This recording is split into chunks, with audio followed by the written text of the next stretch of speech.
మాకు పెళ్ళై 8 సంవత్సరాలు అవుతుంది. పిల్లలు కాలేదు, ఇంకా కాలేదని ఇక్కడ కరీంనగర్ రోహన్ హాస్పిటల్ అని ఇన్ఫర్మేషన్ ఇచ్చారు మాకు.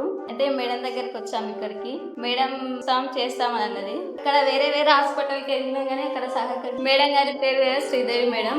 మేము ఇక్కడికి వచ్చాము. మేడం మాకు చాలా సపోర్ట్ చేశారు. మేడం ఫ్రీగా మాట్లాడగలిగారు మాతోటి. మా విషయాలన్నీ షేర్ చేసుకున్నాము. అప్పుడు కూడా ఫుల్ సపోర్ట్ చేశారు మాకు. ఇక్కడికి ట్రీట్మెంట్కి వచ్చాము. మేడం ఐఏ ట్రీట్మెంట్ చేశాక మాకు 6 months లోపే కన్ఫర్మ్ అయింది. మేడం అయితే ఫుల్ సపోర్ట్ చేశారు. మేడం కానీ స్టాఫ్ కానీ నాకు చాలా హ్యాపీగా అనిపించింది. నేను ఎన్నో సంవత్సరాల క్రితం బాధపడుతూనే ఉండేదాన్ని, పిల్లలు లేరు అని. కానీ ఇక్కడికి వచ్చినాక కన్ఫర్మ్ అయినాక మేము చాలా సంతోషపడ్డాము. ఫుల్ హ్యాపీనెస్ అయ్యాము. ఇక్కడనే చూయించుకోవడానికి ఇక్కడికి వచ్చాము. అక్కడ చూయించుకోమన్నారు కానీ మేము చూయించుకోలేదు. డెలివరీకి ఇక్కడికే వచ్చాము. హ్యాపీగా డెలివరీ అయింది. మాకు బాబు పుట్టాడు. ఈ రోజు మా బాబు బర్త్డే అయితే మేడం దగ్గరికి కేక్ కటింగ్ చేయించడానికి వచ్చాము.